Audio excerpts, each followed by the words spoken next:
Welcome in. Reflections. Welcome in. Hold on. We gotta set the frequency right. We can't do nothing without setting the frequency right.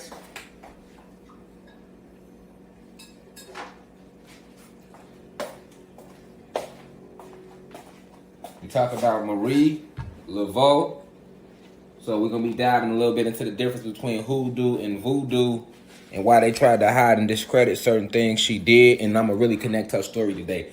Like I said, it's one of the lessons that need to be out there. It's a lot of information that they try to put out there about Maria Laveau, or if you want to say Marie Laveau, however you want to pronounce her name. She's the goddess, though. She's one of the goddesses. All right, but we're going to talk about it. But before we do that, we have to set the frequency right. All right? Before we even open up the university, it's imperative that we set the frequency right. The frequency. All right? So, 4 taps, 1 representing the east, west, south, north, and the elements: fire, earth, air, water. All right?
Okay, so now that we did that, the next step is to open it up with a slight meditation to just bring in the ancestral energy. I like playing this.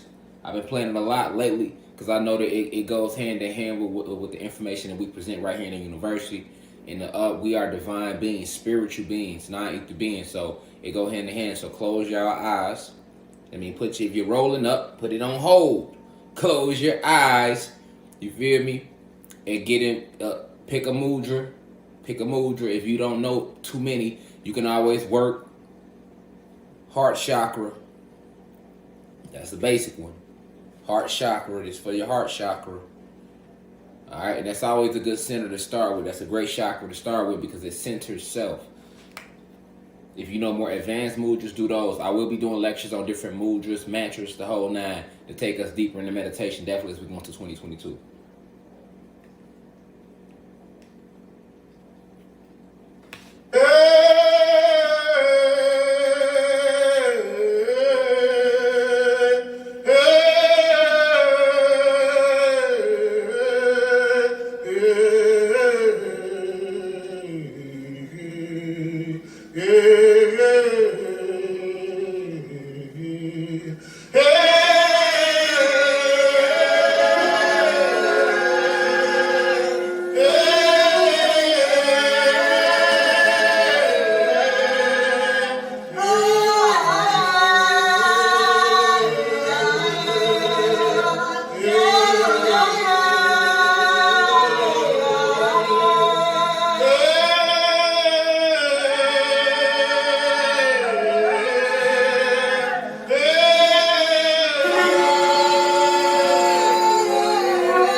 So, now that we set the vibration, the energy is pure. Welcome to class. Welcome to the University of Cosmic Intelligence. Before we get going, if you don't know it, I know a lot of y'all follow me on Instagram. On Instagram, they are shadow banning me. All right, crazy. So if you see posts, a lot of y'all been emailing me saying you're not getting notifications on YouTube or Instagram. It's okay. It's all part of the plan. You're going to have to go to the page for Instagram updates. I would advise to follow me on Twitter as well. We might start going live on there because that's a platform where we haven't did the lives yet. Still, every Sunday we'll do YouTube, and we on here 3 times a week. All right? But in January, we got certain weeks where we're going to be on here 4 days. Tuesday, Wednesday, Thursday, Friday. Because we tapping into the force, so we tapping into the elements. So we playing with 4 a lot in 2022 with these elements. All right? It's a form of number magic, okay? I just want to say before we roll into this divine download that it's imperative that we open it up with the right spiritual energy. So we set the vibration right with the singing bowl. We meditate a little bit to bring in the ancestral energy for protection to make it through this lecture. So that this lecture, the intent is for this lecture to raise your vibration, raise your frequency, and put you more in tune with who you are and what you are. All right, and how great you are and the divinity that's within you. So this is just another story about another one of our supreme goddesses and the work that they committed while they were in this physical realm that we know as Planet Kai, or this realm that we call Atlantis. Okay? So first, let me start by saying peace and sending the deepest of insight to all the elders in the university, those 65 and older that's within the university, that's spreading the information, sharing the information, gravitating to it, remembering who you are. You're learning from somebody that's in a much younger vessel than you, and I appreciate you for that. That shows humility within you. All right, to my peers, those in their 20s, their 30s, 40s, 50s, that's a whole peer group right there. We represent the bridge of connecting the youth to the elders, which is a main thing that was taken from us in this divine unity, because we come from a source of unity. So the unity is our strength. We are more powerful together than we will ever be apart. So although that might sound cliche, you have to understand that on a spiritual level. all right, and us being divided not amongst each other but then against ourselves is the reason how we were able to fall so far in frequency. Okay, so they hide a lot of our stories and things that could help you remember, like Marie Laveau. Marie Laveau, her stories like Queen Nanny, Simeon Toko. So we'll be revealing all these different stories just to show you how supreme you are, and that magic is a very real thing. We moving more and more to magic within the university because that was always part of the plan of the university. The first, just expose to you the material things on a physical realm, and then take you to a higher form, which is to go deeper within your spiritual self. And it's a state in between where you can go so deep within your spiritual self while still in the physical avatar that you begin to break boundaries. You begin to crack the matrix, or you begin to bring astral world energy into this realm. And that's what they call magic. That's what they call when you are able to transmute energy or manifest situations and change or alter events because you are on such a high frequency. All right, so a lot of that has to do with us taking our power back, and it starts with this type of information. And when we hear stories about Marie Laveau, I'll just say Mrs. Laveau. When we hear stories about Mrs. Laveau and Queen Nanny and Toussaint L'Ouverture and many others who have not been spoken about, Simeon Toko, individuals like this, it only just serves as a reminder of what you are and where you come from and the greatness that you transpire from. All right, so I want to get that out there. Okay. Also, to the Blue Crystal babies, those 21 and under within the university, y'all the energy, y'all the battery, and y'all doing a great job sharing this information, spreading it all across TikTok, which is bringing more to youth into who that help them remember who they are at a much younger state. Although we know age and time isn't real, these numbers represent experience. And while we're in this matrix under this light code lockdown, we have to we have to tear down the system with our mind. We have to recode the matrix. We have to go within. We have to go back to the black magic, which is full of dark matter energy, all right, or dark magic, right? They've been using light magic against us, and because they conquered certain great individuals like Mrs. Laveau, all right, and others, they like to hide this from us. Even when you go Google, I'm gonna read the Wikipedia, but they don't really go too deep. And then in the Wikipedia, they kind of like throw out a lot of misinformation too. So we'll talk about that today in the lecture though. But y'all make yourselves comfortable, man. Now you can roll up if your ass was rolling up. We was meditating at first. It's time and place for everything.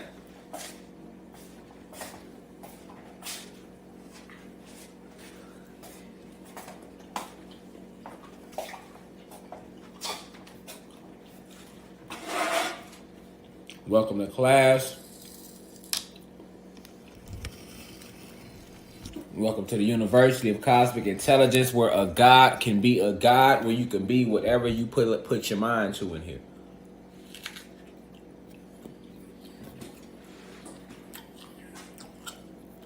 Free from limitations. I got on all raw crystals today, y'all. On my raw pieces. The raw pieces. Because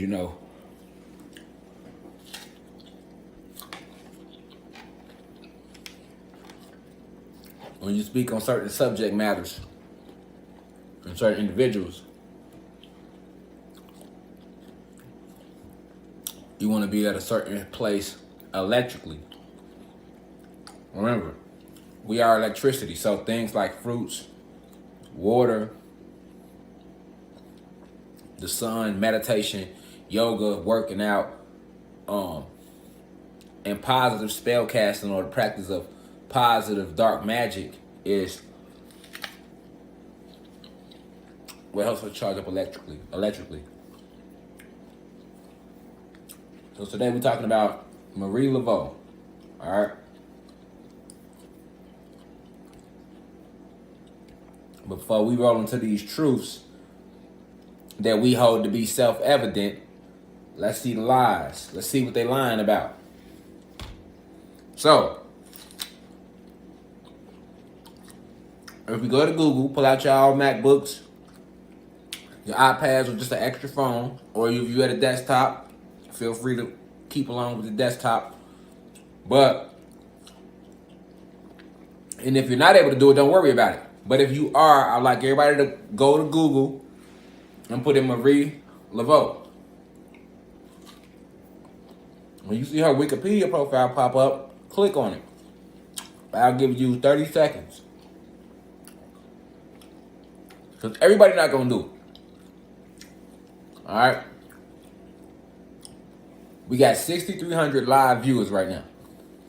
So out of 6,300 people in class, I don't expect all of y'all to do it. But I know it's some of y'all that's actually going to do it. So I'm giving y'all a few seconds to do that.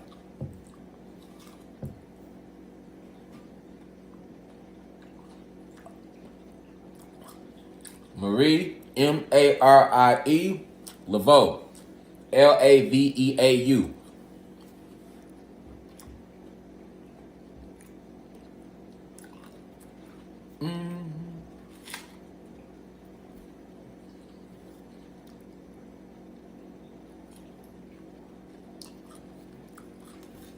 Okay, so you should be there by now. Now, when you go to her profile, the first thing you're going to notice, fuck the story. She look white. It says the portrait is by Frank Schneider, based on a painting by George Catlin, and it's in the Louisiana State Museum. She has the head wrappers that we always wore, has to eat the wrapped up, and we came in a million different complexions. We always did, true enough. But she was not that light, and they made her skin very light purposely because she was so powerful and so strong. Remember, that the whole plan has been to kill the neuromelanin. So this is why anything dark was always considered bad, because it's about killing the image of neuromelanin and how powerful it is. Mrs. Laveau was a very, very dark-skinned goddess. All right, she had more neuromelanin than I have in myself right now. All right. As you all know, I'm not the darkest individual on the planet either, right? It's individuals with way more neuromelanin than me, right? Because we have all these physical avatars have underwent some form of raping, all right? From when we've been born with these people, all right? How they was trying to crossbreed with us. Those of us that they would catch doing what they call slavery, because like I told you, 90% of us was warring with them. Only a small percentage of our people was ever captured, and the ones that was captured was the ones who they forced to become slaves.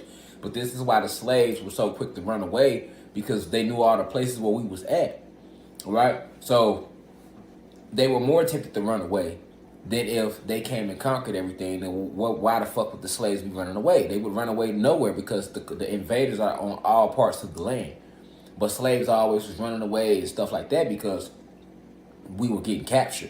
So you had majority of us that was still free and fighting while some was getting captured. And those that would get captured, some of them would stay on the plantations and help out of fear, you know what I'm saying? And some of us would say, fuck that. And niggas revolted and ran away and came back to the majority, where we were scattered out throughout the rest of the realm that they now call USA.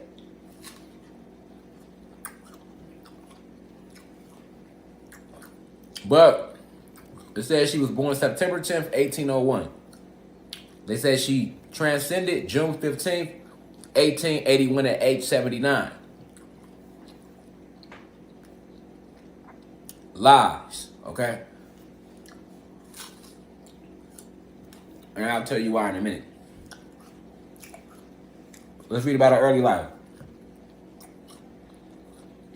It says, historical records state that Mrs. Laveau, Marie Laveau, was born a free woman of color in colonial New Orleans, which is today's French Quarters, in Louisiana, which was called New France at the time.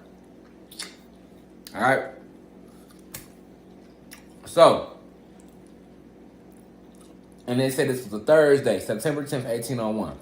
She was the biological daughter of Charles Laveau, and her mother was Margaretta Cantel. More lies, okay? Her dad's name was Charles Laveau.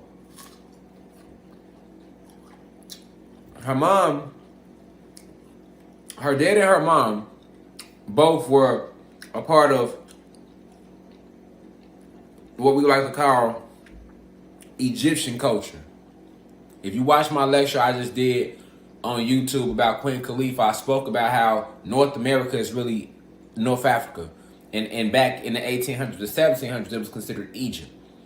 So around the time that Mrs. Laveau came onto the realm, you still had the time of what they like to call the Egyptians, because we were considered the Egyptians on this part of the planet, on this part of the realm that they consider present day North America. Okay, so Charles Laveau was considered a pharaoh amongst the Egyptians. So Marie Laveau dad was considered a pharaoh. Now, if you watch my lecture on YouTube, I expressed that pharaohs wasn't these individuals who had to be born. You know, your dad had to be a pharaoh. You had to be born in that family, right? That's how they teach you, right, about the history of a pharaoh.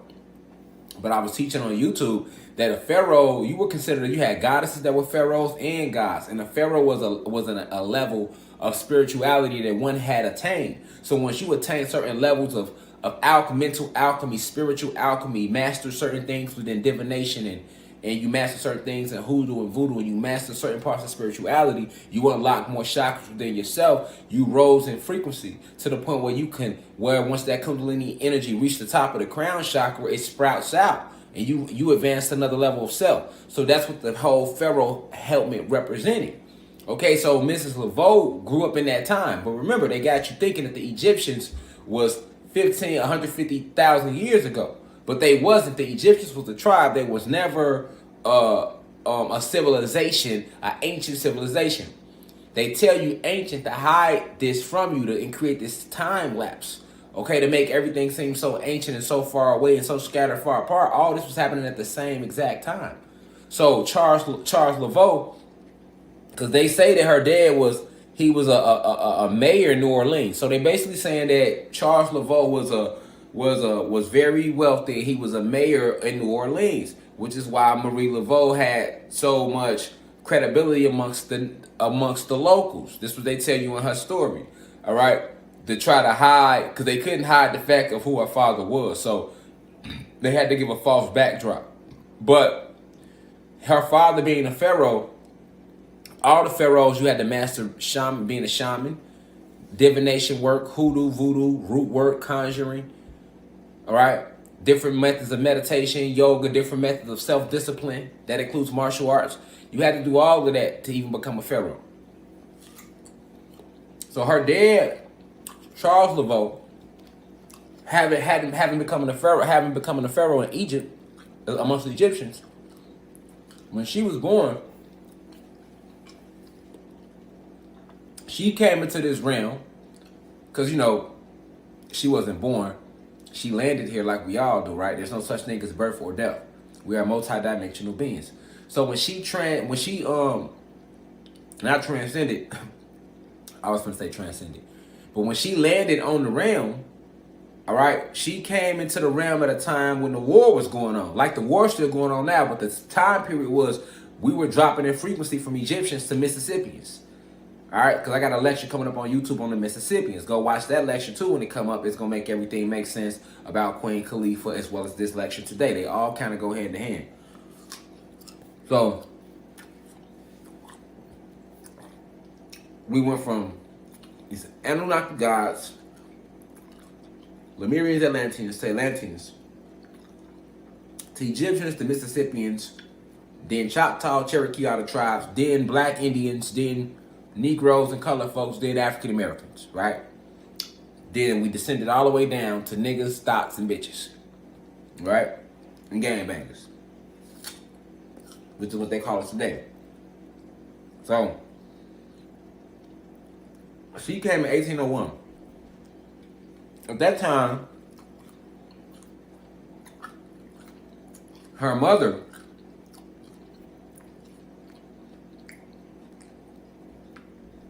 has a name that cannot be pronounced because, remember, most of these words, our real names, we use vibration. We use all of the vibration in our esophagus. Remember, I taught you that the esophagus is an organ. All right, it's not a muscle; it's an organ. So we use all the different parts of our esophagus to form these clicks with our throat to make sounds to communicate. All right, these sounds contain more information in the sound than Me sitting here giving a lecture for 3 hours straight. That's how advanced. That's how advanced we have always been, and we use ancient telepathy. All right. So her mother's name will be, if we had to put a word for it today, high priest of high priestesses, right? Because her dad was a pharaoh. Her mom was a very, very high priest, very, very powerful high priestess amongst the Egyptians.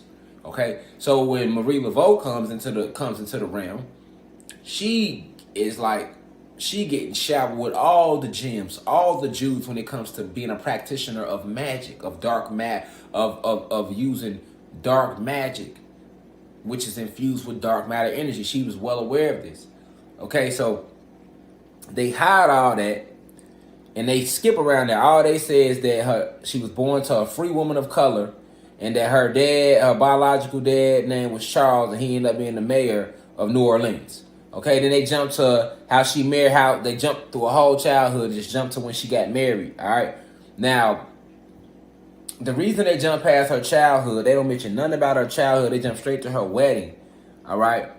Now let's talk about the wedding real quick. It say August 4th, 1819, she married Jacques Paris. All right. Also known as Jacques Santiago in Spanish records. A quadrant free man of color, so he was black, he was a god, all right, who had fled as a refugee from the Haitian Revolution in the former French colony Saint-Domingue. Okay, now we get deeper. Okay, so her husband, all right, was one of the refugees that fought in the Haitian Revolution. Okay, now if you know anything about the Haitian Revolution, that's my past life. When I was signing Overture, and we use nothing but magic in Haitian, now they call it Haitian hoodoo and Haitian voodoo, all right, to cut the word off from it. But we use that to defeat them. Now, why would they mention the Haitian Revolution? Because all this was going on at the same goddamn time. Okay? And the crazy thing about Marie Laveau, she was doing work over here in what they call North America, but she was also working in Jamaica. In Jamaica, because she knew how to transmute energy and she knew how to teleport. She was doing work in Jamaica. She was fighting in the war over here. She was fighting in the war in what's considered South America. All the places of the landmass she was going to, because she was one of the most powerful high priestesses of on the planet when she was incarnation here. Marie Laveau, and that's because she come from the roots of a dad that was a pharaoh. So that's one of the, a spiritual master. You have to be a master. One of the masters, you have to be a master of the arts, the esoteric arts, to even be deemed a pharaoh. And her mom was considered literally one of the high priest of high priestesses. So when you think of a high priestess or a high priest, these are like, this who you go to, when people be in Ifa, right? They go to high priestess, right? They go to people who have a divine connection to the spiritual realm that other individuals do not have or cannot attain. Okay, so that's a high priestess. Now, her mom was so high. Her mom was such a powerful soul and spirit that she was ranked so high cosmically amongst cosmic royalty, astral royalty, that she was considered the high priestess of high priestess. Okay, so amongst all the high priestess, her mom was like the top high priestess. So she came up with both backdrops. So she got all the spiritual gems. She got all the... So at a young age, she was aware of what was going on. She remembered who she was from jump. She knew her purpose right away and her role on the planet, which was to help in this war, to help close certain portals. All right. Now, they don't mention none of that. They just jump all the way to her husband. And then they mention how their marriage certificate is preserved in the St. Louis Cathedral in New Orleans. The wedding mass was performed by Father Antonio de Sedella, and he was a priest known as Pierre Antoine. Jacques was part of a large white and Creole of color immigration of refugees to New Orleans in 1809. After the Haitian Revolution, which lasted from 1791 to 1804. Okay, so you got the Haitian Revolution going at the same time as you got these Seminole Wars going on over here. At the same time as you have us being looked at as the Egyptians. So Egyptian civilization is what you know it. All that was going on at the same time. But to divide us and hide history from us, they put this shit in different time stamps. So if you do go look into it, you still be completely confused about this big, gigantic war that took place. And you can see this the same war, just different names participating in the war. So that's very important because the Haitian Revolution was nothing but What Orisha energy was conjured up doing that? Oguns, right? Oguns. Stay with me. Okay. So, her dad was a pharaoh, her mom a high priest, and her husband, one of the main warriors, or refugees, if you want to call them that survived during the Haitian Revolution. So that lets you know who she was. She was surrounded by revolutionary energy, spiritual assassin. That's exactly what she was. That's exactly what she still is, Mrs. Laveau. Let's see what they say about her personal life. Shit, they jump right to the death of her husband, right? Following the death of her husband, she entered a domestic partnership with Christopher Dominic, a nobleman of French descent, with whom she lived until his death in 1855. Now, let's break down the story of this this domestic partnership she entered into with Christopher Dominic. Okay, Christopher Dominic, his family went on to start the chain line of the retail that we know today as Dominic's. Now, I don't know if they have them all over the USA, but in Chicago, we have a grocery store called Dominic's, all right? Well, that family line, they are all descendants of Christopher Dominic, okay? Christopher Dominic. Now, she went into a domestic partnership with him. So the partnership she went into with him was dealing with fruits and vegetables and food. All right, because he already had the outlook for starting this Dominic's retail store. But when she was teaching him different ways to use the fruits and to gather the fruits, she was so in tune with divination that she was able to help him bring in a lot of fruit. Her role in the domestic partnership was because she was a master of divination. She could create the fruit out of thin air, basically. So this white man was using her to do that. Meanwhile, he was taking all the food and adding poisons to it because they still had enchantments and then trying to sell the poison to the people. So she ended up killing him in 1855. They just say that she stayed with him until his death. They don't tell you that she found out about what he was up to and she went to her crystal ball and put a curse on him and he threw up his entire lungs and his intestines and passed away right then and there. All right? Because she was trying to put a stop to them poisoning the food, right? Which they end up doing down the road anyway. But that was one of the first times they tried it, was with that Christopher Dominic. And that was the domestic partnership she entered into that they don't tell you about on Wikipedia. They kind of just jump around it. All right, but let's keep going. They were reported to have had 15 children. All right, they had 7 children to birth and baptismal records. But these are lies. All these names they list in these 15 children, you can't find them today. You can't find nobody related to the 15 children today. All right, lies. They didn't have 15 children. All right, this is what they put out there because of they want to hide the true story of what was going on between her and this domestic partner, this Spanish conquistador, who she went into business with after her husband passed away. All right, so and the same person she went into business with is the same person that also was doing magic work against her husband. This is why her husband even passed away. So the white man killed her husband in order to reel her closer to him, to use her for her divination talents. And she didn't know that at first. So when she met him, she thought it was just pure natural fate. Not only was this white business partner using her, but he had killed her husband, which if he didn't remove her husband out the picture, she would have never went toward him anyway. So this is the true reason why she killed him in 1855, using different curses and hexes, where she literally made him throw up his entire intestines and his lungs and everything from the inside out. They had never seen nothing like it before. And they try to hide it, and of course they're going to hide it on Wikipedia. They're not going to tell you that. But when they mention her name, Marie Laveau, she's a very powerful name that's mentioned, and they fear the name to the point where they be like, hey, you can still feel her spirit wandering the streets of New Orleans and stuff like that. Why do they fear this goddess so much, yet they don't tell you, they speak so little about what she did, all right? It's not too much about her. All right, they say in her career, she was a dedicated practitioner of voodoo, as well as a healer and herbalist. Laveau was said to have traveled the streets like she owned them. All right, said one New Orleans boy who attended an event at St. John's. Now, why would they say that? That's because she had the ability to split her etheric energy. All right, because she was in tune with the atom. She was in tune with every part of her down to the molecule, to the molecular level, down to the cell. She understood all of that. She understood that the cell you have trillions of cells within you, and they are all electrically charged. She understood the connection to the sun, to the plants, everything. All right, so she knew how to split her etheric bodies. By splitting her aura fields up, she was able to project her aura fields to different locations. So this will make her appear to be at more than one place at the same time. All right, meaning you got somebody might say, "Hey, I seen Marie on the west side." Somebody else just said, "I just seen her on the east side." Somebody else said, "Well, I saw her on the south side." Well, I just saw her on the west side.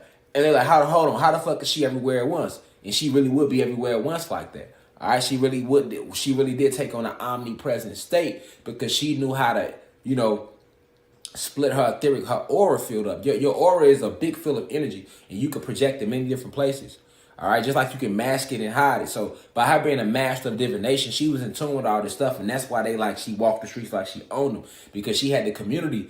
Like if you didn't have carbon in your skin, like they feared her. Like the Spanish, the elites, they feared her not only because of what she did, but what her parents did. So they knew the gifts that she had. They had enchantments that they had passed down amongst them as Egyptians that they passed down to her. So she knew all this, and she was the practitioner of this, right? She basically mastered it. All right. Now say Marie Laveau took a short time to dominate voodoo culture and society in the New Orleans area. Then she became the queen of voodoo.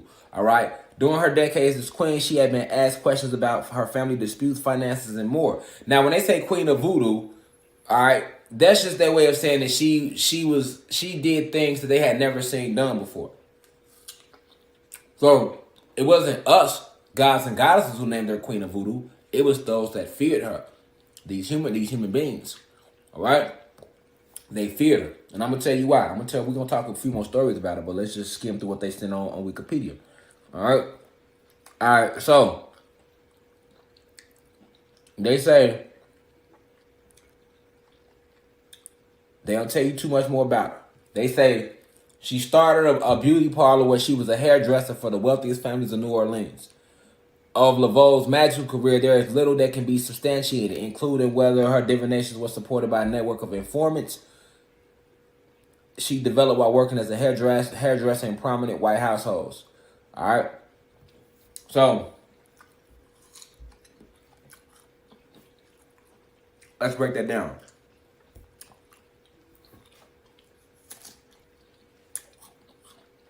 So most of her magical career or stories cannot be substantiated.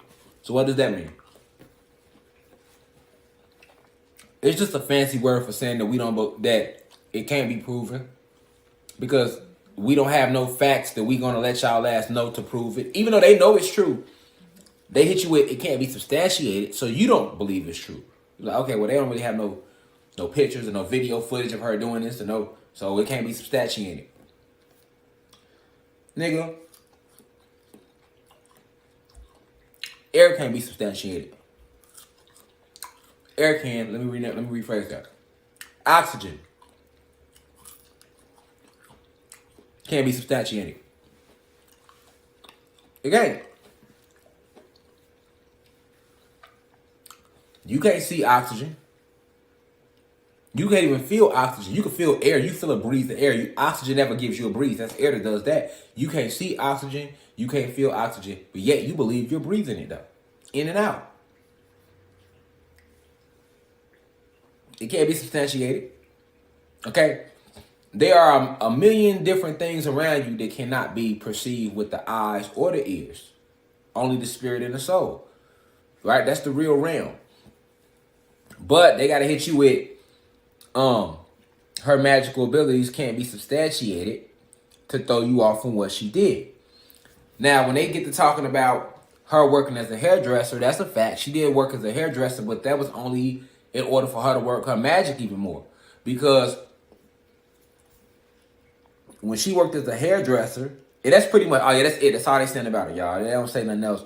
They talk about her legacy and people dedicating songs to her, and that's it. You feel me? That's it. You feel me? All right.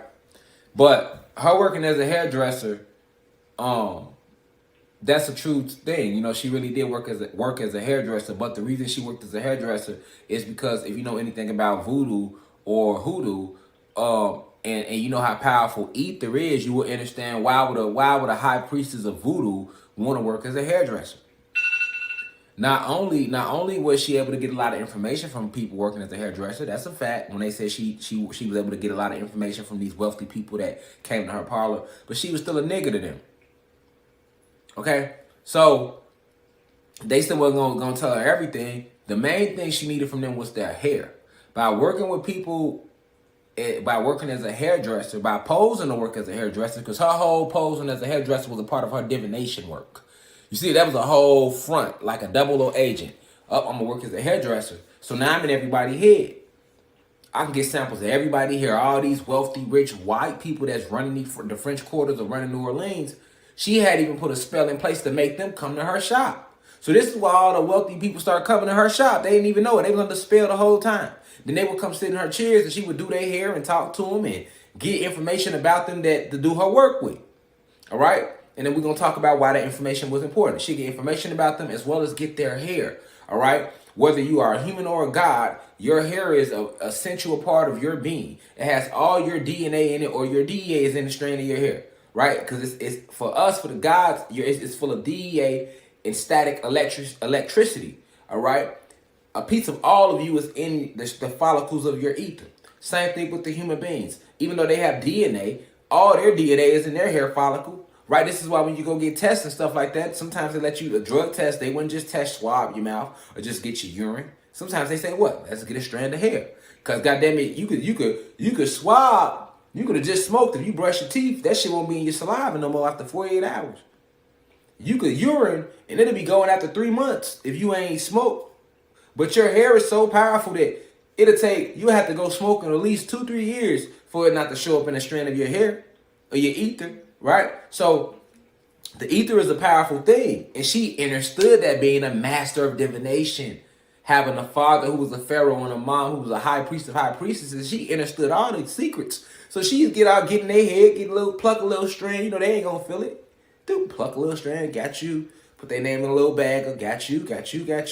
And then I'm talking about these were your mayors and your important townsmen, your counselors. Everybody that had powerful positions was in her parlor. And she worked a lot of magic against them. And at the same time she was doing this, imagine what war was going on. The Florida Seminole War. The first one and the second one she was a part of. When the first Seminole War was fought in 1816, because the Seminole Wars lasted 1816 to 1858. She was 15 years old. Even though time isn't real, she was 15. She played a major part in that war. All right? You got to understand, you had the Haitian Revolution still going on at the same time as the Seminole Wars, because we was at war with them. You got to see, we was together at war with them. And the stories of Queen Nanny, it get even deeper because Marie Laveau used to be in Jamaica. All right, so when you hearing stories of Queen Nanny, all right, Queen Nanny is Marie Laveau. These are the same powerful goddesses. All right, they the same powerful goddesses. Or let me say this better, they were sisters, literally sisters. They both come from the same mom, same dad. All right. Using divination work, you had Queen Nanny working in Jamaica. You had Marie Laveau working over here in New Orleans, and then they would alter. Queen Nanny would come to New Orleans, Marie Laveau would go to Jamaica. Or sometimes they would be at the same place at the same time, altering. All right? You still had Queen Khalifa in California, and the Californians. You had all us fighting and all these wars taking place. And we was using magic, okay? So when you talk about Marie Laveau and the ability to shapeshift into her sister Queen Nanny, or Queen Nanny would shapeshift into her. All right. So you talking about, when you hear the story of Queen Nanny, they don't connect that to Marie Laveau. They don't tell you that they were sisters. They was around at the same time, and they was basically like the same individual because of their ability to split their etheric auras. All right, to even mask them together. This is a phase work. How you hear about something phasing together? They were phasing together to do shit. You feel me? This is where that whole idea of phasing comes from. This is how deep it runs. This is how powerful they were. They were casting storms, all that. They were making hurricanes come across the ocean, all right, and attack and hit these different islands. And this is before these human beings ever came up with harp. They was doing that first. Marie Laveau was doing that first. All right, it's even stories about how one time she was so good at being at divination work that you had aldermen and people coming to her like, hey, they talk about a story where it was a alderman or a human being that was in like a politician. He was very well respected, and his son had a court situation. All right, he had, like, I think it was a rape charge or a murder, but It don't matter the charge. What matters is what she did. They went to her. All right, being a white man, you know, he didn't want to let it be known, but he went to her, right, because he knew how her work was, and she helped his son beat that little court situation, because you know they still had court going on amongst themselves. They was just starting to start. They was just starting to start that for us, you know. But she helped his son clear himself of that situation, and she did it by putting these hot peppers under her tongue and going to the spiritual forces and asking for their help. And when they was asking her why would she use them hot peppers, because the guinea peppers were some of the hottest peppers and still is that you can find on the planet. And she put them under her tongue, and she did these rituals to the spirits, to the orishas and the different ancestral energies for 3 weeks straight. All right, and the reason she did it is because she understood that when one is in pain, it doesn't have to be physical pain, but in magic, right? When you connected with your ancestors, when you are or the spiritual realm and you want help, when you are in a physical pain or you are in emotional pain, they respond quicker. So like if you're going through a big heartbreak or your soul hurting inside or something hurting you physically, all right, they respond quicker to help us because we are one. So they respond more to that because when a person is in pain, they give off a certain type of energy. All right, so they come to our aid and rescue. And this was she understood. So this is why she put the peppers under her tongue. And then she took the peppers. So that was very painful to sit them under her tongue and go through 3 hour meditation rituals and do it for 3 weeks straight. You know, that had to be very, very painful for a physical pain. But a sacrifice to the spiritual realm is to go through a physical pain. So it was a self-torture ritual that she put herself through, which you could do. Some people do ones where they fall straight back. All right. To let the spirit world know that, hey, I'm one with y'all. I'm one with y'all. They do a drop. They do a fall. All right. To show that they give their full faith and trust to these spiritual higher forces to step in and help them. So this is what she was a part of. This is what she was into. And this is why she did that. And guess what? She took those peppers and she set them under the judge's seat in the courthouse. All right. And the judge ended up finding, dropping the whole case, basically. You know what I'm saying? And a lot of people to take that from her, they try to say, well, she was cool with the judge. Yeah, she knew judges, she knew all those people because she had spell work on all of their ass. Yes, but her going to the spirits, going to the higher spirits, she actually did that. All right. Now, when they sit in here in her story and they say that she was a voodoo queen, let's lock in on voodoo. They are lying right there. Okay, because she wasn't really into voodoo. All right. She did practice forms of ancient voodoo. That's a fact. But when you look up voodoo, the first thing they're gonna tell you is that voodoo is a religion. Okay, it's the difference between voodoo and hoodoo. Voodoo is a religion. It's more organized, and now it has been like literally infiltrated to the point where they put a lot of saints in voodoo. So what they tell you about Marie Laveau is they make it seem like, hey, she was practicing voodoo and she would mix that in with the Catholic religion. Now we know that Catholicism is bullshit as well as Christianity, right? The Catholic Church is the ones that fucking killed Jesus. Even if he did exist, shit, they killed him. All right, so the Catholic Church that's what the Pope runs that, right? So of course the Pope and the Catholic Church were just the reptilians, right? That started all this religion bullshit. Of course they're going to take a powerful goddess like Marie Laveau and try to say that her magical abilities came from the fact that she incorporated ancient African voodoo with fucking Catholicism involving the saints. Fuck out of here. Fuck them white ass saints, nigga. She didn't use no saints. She tapped in with the ancestors. That's exactly what she did. She was tapping in with the orishas. Okay, that's exactly what she was doing. Because when you talking about hoodoo and voodoo, you bringing in the orishas. You bringing in archangels. You bringing in the fucking like the saints. The saints were made to try to be a watered down version of the fucking orishas. Okay, when they created the saints in the Catholic religion, they took them saints and modeled their stories after all the orishas.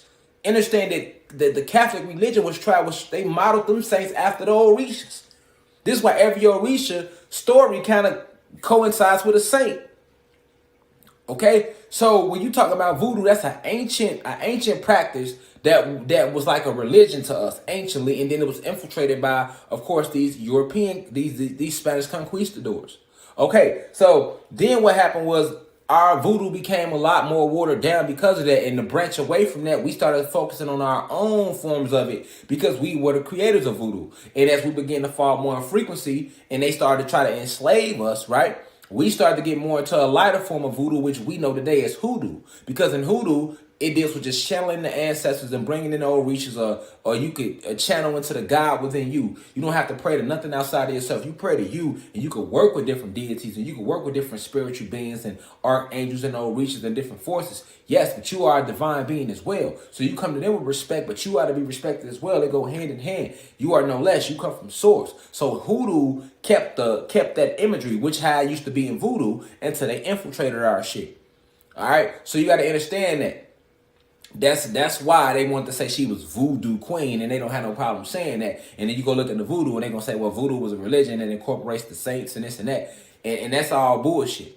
You feel me? Our essence is pure spirit and soul. We had nothing to do with these white people. We had no saints. We had nothing to do with religion, no organized religion, and none of that. Everything we did involved ourselves and everything around us. So that's why when they was into hoodoo, when she was a master of hoodoo and conjure work, or what they call root work. All right, it's root work because you're using different herbs and different roots, and you're using things like candles, and you're using elements, and you bringing in ancestors like the Orishas and supernatural forces like that, as well as you unlocking the genetics within you. You going deeper to you to unlock that ability in you, being a divine being, being a non-ether being. All right, so that's the difference between hoodoo and voodoo. And Marie Laveau, as you notice, like on her death day, they saying her death date was June 15th, 1881, but that's a lie. She never died. And they don't want you to know that because she rose her vibration so high that she just left this vibration. She's not on this dimension anymore because she increased her vibration. So as you increase in vibration, it speeds up and it'll basically disappear to thin air on this dimension as you raise to higher dimension. So she rose herself to a higher dimension because in the war, she was 10 toes in the war. She was 10 toes in the war. She was participating in like I say, the Seminole War. She played a major role in that. She was one of the main master divinators. She was one of the main, one of our most powerful high priestesses doing spell work on our behalf during the Seminole Wars and the Gullah Wars. She participated in all of that. And she gave them hell. That's why we won the Gullah War. She was working spells. Then we had our other ancestors actually fighting. We had others doing lighter magic in different places, but she was one of the main ones casting some of the biggest rituals. All right, and they'll never let you know that, and then they want you to think she died, but then they give her a fake tone, they make her look white, say she was mixed. None of that took place, and she never died. Just like Timbuktu. Timbuktu is an ancient university that rose in frequency to a higher vibration. So you don't see it anymore in this dimension, but it still exists. All right. Same thing with ancient Kemet. A lot of our universities did that. Meanwhile, some of our universities, they were able to, because they was burning down our libraries and stealing our books and our information. So certain groups of us started to raise their universities to high vibrations so that these Spanish conquistadors wouldn't see it, so that they couldn't find it. Marie Laveau, when she's seeing the forces closing in on her as we continue through these wars, as you getting out of, because the Emancipation Proclamation got signed. And that was a whole curse that we agreed to, not even knowing, unbeknownst to us. So when she's seeing the forces closing in on us and closing in on New Orleans, she increased her vibration. That's why so much mystery around her death. That's why they fear her to this day, because they like, man, they know she never died. They know that they came to get her, and she increased her vibration and left the whole dimension on their ass. You feel me? Because they still had their hands on some of our magic as well. So they were able to be like, okay, she's using magic crystal ball. She's very powerful. She's using all type of elements. We need to get away to get at her. You get what I'm saying? So they was trying to use different magics to get at her, and they was closing in on certain groups of us, and those of us that they would catch, they would torture, and some of us would give away secrets and stuff like that. So they were starting to get closer and closer to reel in on who it was, like who was one of the main forces helping us, right? Because it was like an army. They had to pick us off and like, okay, well, who's in control of this? Who's in control of that? Who's in control of that? We were strategic. It was a deep war. We're still in that same war. So she's a very, very powerful goddess. Some of her spells that you still see talked about today is like her freezer spells or the honey jar spells you might hear people talk about. She had the honey jar spells that still float around today. All right. These is all forms of hoodoo, using basic things around you and using the elements and your intent to manifest these things. all right, and having an understanding of herbs and spices and different smells and oils and ointments and combining them together to create your desired result. So this is what she was a part of. Very, very powerful goddess, beautiful spirit, beautiful soul, and she was very charitable. She was into prosperity magic as well, so she had a lot of money. She had a lot. She was manifesting, all right. And what she would do with her charity, she would always give to the less fortunate. She would help all of her people. She would help the gods and goddesses give back. She did all of that. And that's why New Orleans was dealing with so many hurricanes, because of the curse that she set over that landmass when they made her flee using banishment spells. So when she fled, she left a curse over New Orleans and the whole planet itself, but definitely New Orleans against these Spanish conquistadors, these conquerors. Very powerful goddess. So when you go look her up and you try to hear stories about her on YouTube and stuff like that, they don't tell the truth about her. They don't speak about how she set whole cities on fire with the snap of her fingers. They don't talk about how that whole river that's in New Orleans today, she created the one where the bridge goes over it. That whole little bay, she created that. They don't talk about how she was using the animals against them. They don't talk about that. They just talk about the one little story where she helped one of their ass out with court. All the stuff she was doing, all the manifesting she was doing, all the creating she was doing. So that's why our goddesses, y'all got to get back to magic. Y'all are so powerful when y'all dive into it, because y'all were first. And the gods, we got to get back into it too. Dark matter energy. You feel me? We have to get back into practicing hoodoo. We have to get back into root work. And it's not hard to do. Just because you have the creativity in your soul. So all we got to do is start learning more about the different plants, different herbs and spices. They tell you about them. Now you put it together yourself and you use your intent to write things down. You know the colors. We know the colors. We know red is the lowest vibration, violet is the highest. You feel me? So you could use your colors, use certain pens when you write your name through. So like all that's a real powerful thing. And then when you add ointments into it and you bring nature into it, you make it more powerful. And then if you turn it to a ritual where you make it last X amount of weeks or X amount of days, it's even more powerful. You get what I'm saying? So that's what you got to really understand. You know, you don't need the moon. I know a lot of people trying to use the moon. Well, do it on the new moon. Do it on the waxing moon. Do it on the full moon. Listen, if you're going to use the moon, you could probably use the full moon, because you got to remember, when the full moon is turned on, that's when they emitting the most what? AP, anti-photon energy. But we are divine beings, so we can transmute any energy. All the energy being pushed out from the full moon, we can transmute that energy. Because the sun is in us. So we still can use the energy and transmute it, but that's only for those who are advanced like that. If you're not advanced like that, you ain't gonna do nothing but donate your energy to their negative energy to help amplify their intent. So you want to do all your spells with under the sun. You feel me? If you don't have no sun, man, you can do it right in your crib. You are the sun, right? But if you are going to use a moon, I would say use the full moon. Reverse their energy. Transmute the energy. That's what alchemy is, to transmute it. Somebody can say something negative, you can take that transmuter and turn it to something positive. Energy is energy. And when you get, the more advanced you get with dealing with energy, then you can transmute negative energy into positive energy. Once you realize that energy is just energy, you'll realize it don't matter if somebody say something good or bad. They gave you energy. So take that energy and transmute it and use it to amplify whatever else you want to do. That's mental alchemy. And she was a master of that as well. So I just wanted to touch on Marie Laveau and who she was and really bring truth to light to the goddess. Happy transcendence to her. She still exists. Her spirit is still full throttle down here. This is why you can make offerings to her just like you can the Orishas. You can channel up anybody's spirit, even people that just was on this realm before, like basic relatives that left. You can put their picture on altars and conjure up their energy. That's when you realize that death isn't real, that everything is just energy.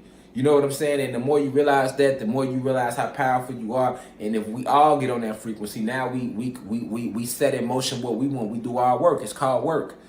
All right? In voodoo, they call it spells, and hoodoo is called work. You see what I'm saying? Same thing, though. So basically, hoodoo and voodoo is kind of like the same thing. It's just that our ancient voodoo has been so hidden from us because it's that powerful. So a lot of the voodoo that you see doing nowadays when they involve in the saints is watered down. So you start seeing a lot of our ancestors turn into hoodoo, which is our way of just getting more creative with our natural magic, our natural abilities. Remember, we have DEA, deoxyribonucleic acid, chromosomes, which is the chromosphere, many suns and universes all inside you. Thalamus gland, pineal gland, spirit and soul, etheric bodies. You are everything. I am that I am. I am everything and everything is me. No weapon formed against me shall ever prosper, and thus it shall be. Remind yourself that. I am everything and everything is me. Whatever I want, thus it shall be. Remind yourself that. I am everything and everything is me. I am forever prosperous, and thus it shall be. Remind yourself that. I am everything and everything is me. I am forever healthy, and thus it shall be. Remind yourself that. I am everything and everything is me. I am divinely protected. Creator of the cosmos. Here to help free the souls and the minds of the planet, and nothing will ever stop that. And thus it shall be. Remind yourself that.